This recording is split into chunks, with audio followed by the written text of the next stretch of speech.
नमस्कार, मैं हूं अंकुर और आप देख रहे हैं सत्य हिंदी का न्यूज बुलेटिन। एक नजर अब तक की सुर्खियों पर। मणिपुर में अब राष्ट्रपति शासन लागू हो गया है। मुख्यमंत्री एन बीरेंद्र सिंह के इस्तीफे के बाद यह कदम उठाया गया है। एन बीरेंद्र सिंह के इस्तीफे के बाद नया मुख्यमंत्री का इंतजार था। इस बीच राज्य में राष्ट्रपति शासन लागू कर दिया गया है। बता दें कि मुख्यमंत्री बीरेंद्र सिंह का इस्तीफा ऐसे समय में आया था जब विधानसभा में कांग्रेस की तरफ से अविश्वास प्रस्ताव आने वाला था। राज्य के सीएम एन बीरेंद्र सिंह ने 9 फरवरी 2025 को इस्तीफा दिया था, जिसके बाद ये फैसला लिया गया। कांग्रेस के लिए पिछले 4 महीने ठीक नहीं रहे हैं। उसे हरियाणा, महाराष्ट्र और दिल्ली के विधानसभा चुनाव में बड़ी हार का सामना करना पड़ा है। अब लगातार हार के बाद कांग्रेस के केंद्रीय नेतृत्व ने बिहार पर फोकस किया है। बिहार में इस साल के अंत में विधानसभा के चुनाव होने हैं। लोकसभा में विपक्ष के नेता राहुल गांधी पिछले कुछ हफ्तों में 2 बार बिहार गए हैं, लेकिन पार्टी के लिए चिंता की बात यह है कि राज्य में पार्टी का सांगठनिक ढांचा बेहद कमजोर है। 2017 से अब तक बिहार में बिहार प्रदेश कांग्रेस कमेटी की कार्यकारी समिति का गठन तक नहीं हो पाया है। 2024 के लोकसभा चुनाव में महागठबंधन में चुनाव लड़ते हुए कांग्रेस ने 9 सीटों पर उम्मीदवार उतारे थे और इसमें से 3 सीटें जीती थी, जबकि आरजेडी ने 23 सीटों पर चुनाव लड़ा था और 4 सीटों पर जीत दर्ज की थी। महागठबंधन के सहयोगी सीपीआई-एमएल लिबरेशन ने 3 सीटों पर चुनाव लड़कर 2 सीटों पर जीत दर्ज की। एनडीए को 30 सीटों पर जीत मिली थी। इंडियन एक्सप्रेस के मुताबिक कांग्रेस की तैयारियों को देखकर साफ लगता है कि अब वो बिहार में आरजेडी के साथ सम्मानजनक गठबंधन चाहती है और वो इस दिशा में अपने संगठन को मजबूत करने का काम कर रही है। महाराष्ट्र कांग्रेस को नया अध्यक्ष मिल गया है। हर्षवर्धन सपकाल ने नाना पटोले की जगह ली है। नाना पटोले ने विधानसभा चुनाव में खराब प्रदर्शन के बाद इस्तीफे देने की पेशकश की थी। सपकाल पार्टी के वरिष्ठ नेता हैं। महाराष्ट्र के बुल्ढाना से विधायक रहे सपकाल कांग्रेस के केंद्रीय संगठन में सचिव भी रह चुके हैं। फिलहाल वो कांग्रेस के राजीव गांधी पंचायती राज संगठन के अध्यक्ष हैं। बीबीसी के इंटरव्यू में पूर्व सीजे चंद्रचूड़ से कहा कि विपक्षी नेताओं के खिलाफ मानहानि के मामले चल रहे हैं और पत्रकारों और विपक्षी नेताओं को अदालतों में जाना पड़ रहा है। पत्रकार ने कहा कि ऐसा लगता है कि वो नरेंद्र मोदी की राजनीति की इच्छा के आगे झुकने पर आमादा है। इस पर डीवाई चंद्रचूड़ ने इनकार किया कि सुप्रीम कोर्ट राजनीतिक दबावों से प्रभावित है। चंद्रचूड़ ने सबूत के तौर पर राजनीतिक नेताओं और कार्यकर्ताओं को जमानत देने के अदालत के रिकॉर्ड की ओर इशारा किया कि उचित प्रक्रिया और कानून का शासन बरकरार है। उन्होंने कहा कि अगर आप उन लोगों की संख्या को देखें जिन्हें जमानत दी गई है तो पता चलता है कि कानून की उचित प्रक्रिया लागू होती है। चंद्रचूड़ से सवाल किया गया कि क्या मोदी सरकार के दबाव में भारतीय अदालतें हैं। इस पर चंद्रचूड़ ने कहा कि 2024 के आम चुनाव नतीजे ने इस मिथक को खारिज कर दिया कि भारत वन पार्टी स्टेट की ओर बढ़ रहा है। बीबीसी के पत्रकार स्टीफन सैकोर ने पूर्व चीफ जस्टिस डीवाई चंद्रचूड़ का इंटरव्यू किया है।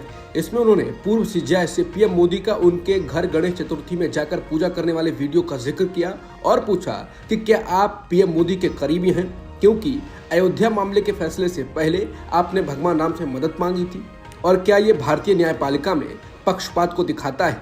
इस पर पूर्व सीजेआई चंद्रचूड़ ने कहा कि इसमें संवैधानिक ऑफिस के प्राथमिक शिष्टाचार से ज्यादा कुछ नहीं निकाला जाना चाहिए। उन्होंने कहा कि मुझे लगता है कि हमारा सिस्टम ये समझने के लिए काफी परिपक्व है कि उच्च संवैधानिक पदाधिकारियों के बीच जो प्राथमिक शिष्टाचार मनाया जाता है उसका मामलों के निपटारे के तरीके से कोई लेना देना नहीं है। उन्होंने कहा कि पीएम मोदी के घर आने से पहले सुप्रीम कोर्ट ने चुनावी बॉन्ड मामले की तरह फैसले सुनाए और यात्रा के बाद भी सरकार के खिलाफ कई फैसले सुनाए गए।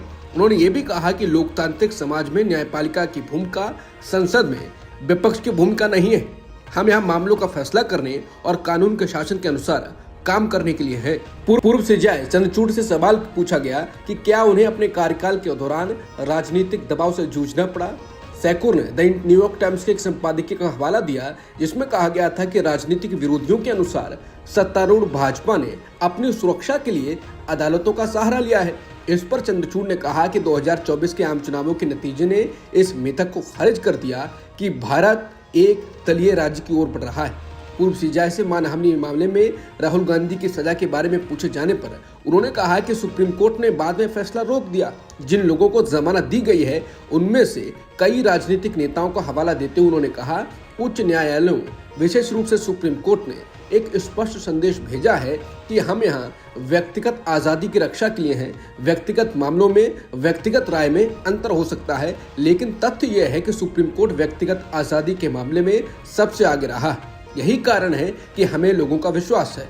बीबीसी इंडिया को दिए एक इंटरव्यू में पूर्व सीजेआई चंद्रचूड़ से नागरिकता संशोधन अधिनियम से जुड़े मामले के बारे में पूछा गया और ये भी कि उनके कार्यकाल के दौरान इस पर सुनवाई क्यों नहीं हुई, तो उन्होंने जवाब दिया कि मामला लंबित है और उन्होंने ब्रिटेन का एक उदाहरण भी दिया। उन्होंने कहा कि अगर ये ब्रिटेन में होता तो अदालत के पास इसे अमान्य करने का कोई अधिकार नहीं होता।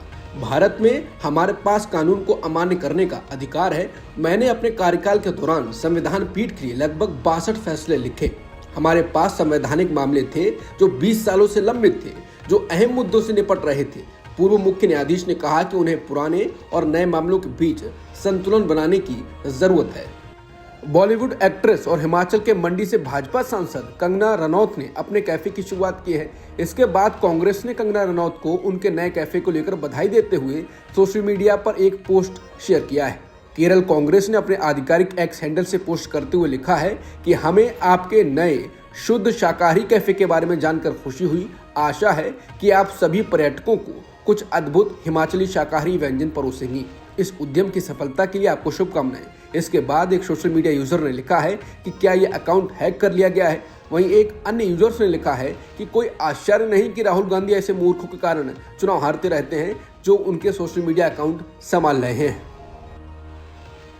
लोकसभा में वक्फ संशोधन विधेयक पेश किया गया। पेश करने के दौरान आज सरकार और विपक्ष के बीच तलवारें खींच गई। विपक्षी दलों ने वक्फ संशोधन विधेयक से संबंधित संसदीय समिति की रिपोर्ट संसद के दोनों सदनों में पेश होने के बाद आरोप लगाया कि सरकार वक्फ संपत्तियों को बर्बाद करना चाहती है और उसने अलोकतांत्रिक एवं असंवैधानिक कदम उठाया है। दूसरी तरफ बीजेपी ने कहा कि विपक्ष मुस्लिम समुदाय को गुमराह करना चाहता है, जबकि वक्फ संशोधन विधेयक से मुसलमानों को लाभ होगा। कांग्रेस सांसद गौरव गोगोई ने संसद परिसर में संवाददाताओं से कहा कि हमें 655 पेज की रिपोर्ट पढ़ने के लिए एक रात का समय दिया गया। हमारे पास अपनी आपत्तियां प्रस्तुत करने के लिए बहुत ही कम समय था। अगर आप बैठकों के मिनटों की जांच करेंगे तो पाएंगे कि खंड दर खंड चर्चा नहीं हुई थी। उन्होंने कहा कि हम पूछना चाहते हैं कि समिति के अध्यक्ष किसके दबाव प्रभाव में काम कर रहे थे, इसलिए आज हमने सदन में आसन के पास पहुंचकर प्रदर्शन किया और वॉकआउट किया। वक्फ संशोधन विधेयक 2024 पर जेपीसी की रिपोर्ट को राज्यसभा में पेश किया गया और बाद में स्वीकार कर लिया गया। इस दौरान विपक्ष ने काफी हंगामा किया। राज्यसभा सभापति जगदीप धनखड़ को गुरुवार को कार्यवाही स्थगित करनी पड़ी। विपक्षी सांसदों ने आरोप लगाया कि असहमति नोट के तमाम हिस्सों को इस रिपोर्ट से हटा दिया गया है। उन्हें यह रिपोर्ट नामंजूर है। शोर होने पर धनखड़ ने राज्यसभा की कार्यवाही कुछ देर के लिए स्थगित कर दी। विपक्ष के नेता और कांग्रेस प्रमुख मल्लिकार्जुन खड़गे ने कहा कि विपक्ष ऐसी फर्जी रिपोर्ट को स्वीकार नहीं करेगा जो हमारे विचारों को दबाती है। कांग्रेस ने मांग की कि रिपोर्ट को जेपीसी को वापस भेजा जाए और फिर से पेश किया जाए। गुरुवार को वक्फ बिल पर जेपीसी की रिपोर्ट सदन में पेश होने के बाद समाजवादी पार्टी के सांसद इकरा हसन ने इस बिल को असंवैधानिक बताया है। उन्होंने कहा कि रिपोर्ट आज पेश की गई है, लेकिन विपक्षी सांसदों के जो असहमति नोट थे उन्हें हटा दिया गया है। उन्होंने कहा कि हम बिल के विरोध में पहले से हैं और अब इस रिपोर्ट के विरोध में भी हैं। ये बिल असंवैधानिक है और अल्पसंख्यकों पर हमला है।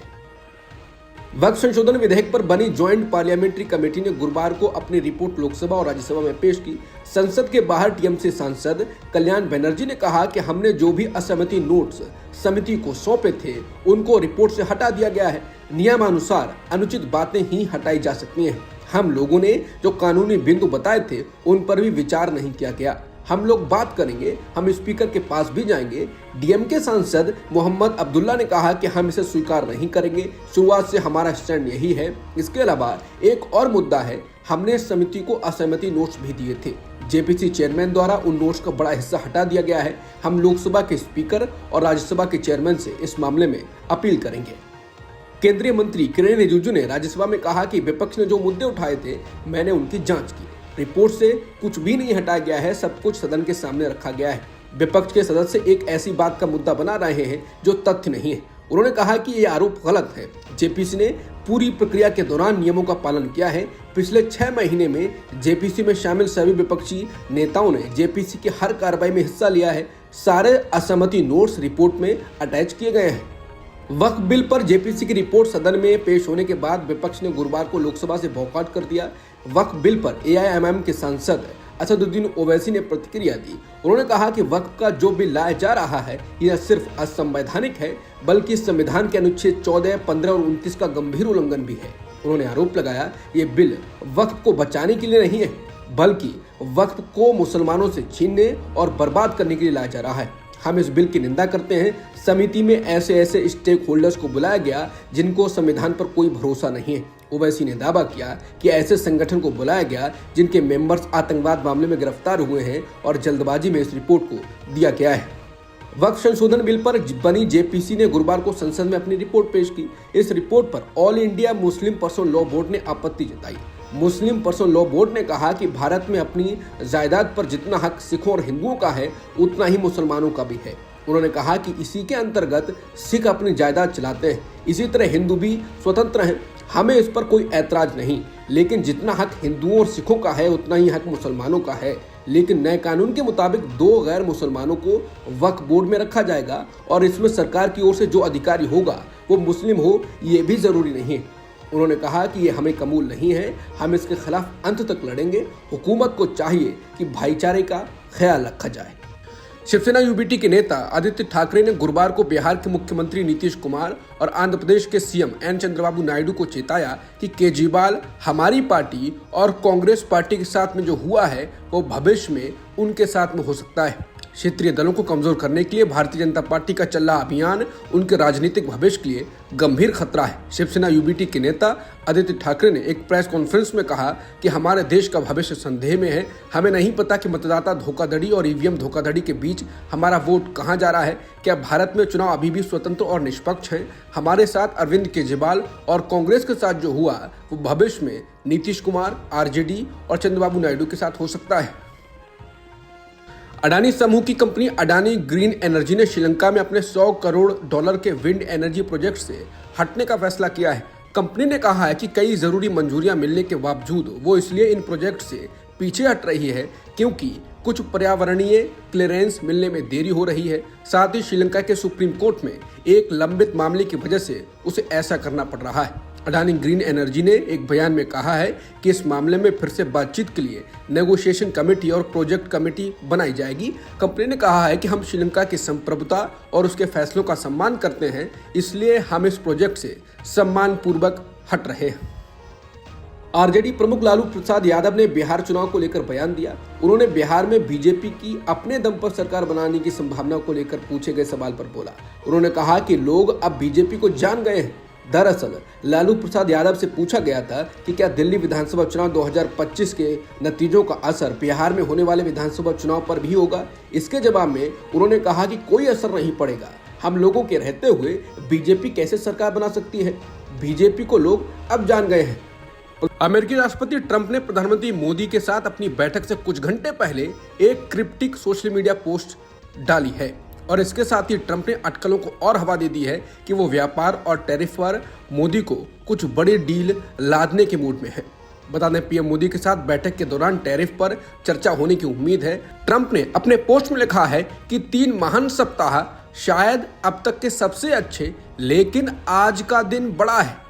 रेसिप्रोकल टैरिफ्स यानी कि जैसे को तैसा टैरिफ अमेरिका को फिर से महान बनाएंगे। उनका ये पोस्ट टैरिफ लागू करने की उनकी योजना के बीच आया है। प्रधानमंत्री मोदी ने अमेरिका में अमेरिकी खुफिया प्रमुख तुलसी गबार्ड से मुलाकात की। मुलाकात के कुछ घंटों बाद भारत में सुरक्षा विशेषज्ञों ने कहा है कि यह बातचीत 2008 के मुंबई आतंकवादी हमलों के आरोपी तहव्वुर राना के प्रत्यर्पण के भारत के प्रयास को और तेज करेगी। बता दें, प्रधानमंत्री मोदी सोमवार को 3 दिवसीय यात्रा पर रवाना हुए थे। इस दौरान उन्होंने फ्रांस में आयोजित AI एक्शन समिट में भी हिस्सा लिया। गुरुवार को एक बार फिर अमेरिकी राष्ट्रपति ट्रंप ने रूस और यूक्रेन के बीच जारी युद्ध को खत्म करने को लेकर प्रतिक्रिया दी। ट्रंप ने सोशल मीडिया ट्रूथ अकाउंट पर एक पोस्ट में लिखा है कि कल रूस और यूक्रेन के साथ शानदार बातचीत हुई, युद्ध खत्म होने की अच्छी संभावना है। बता दें, इससे पहले बुधवार को ट्रंप ने बताया था कि उन्होंने रूस के राष्ट्रपति व्लादिमीर पुतिन से फोन पर बातचीत की है और वो उनसे मिलने वाले हैं। IPL 2025 में रॉयल चैलेंजर बेंगलुरु ने रजत पाटीदार को कप्तान बनाया है। इस पर विराट कोहली ने कहा है कि रजत और मैं पूरी टीम आपके साथ है। वहीं RCB के पूर्व कप्तान फाफ डू प्लेसिस ने रजत पाटीदार को बधाई दी। अब तक की सुर्खियों में इतना ही। बाकी खबरों के लिए बने रहिए सत्यहिंदी.com के साथ। Copyright disclaimer under Section 107 of the Copyright Act 1976. Allowance is made for fair use for purposes such as criticism, comment, news reporting, scholarship, and research. Fair use is a use permitted by copyright statute that might otherwise be infringing.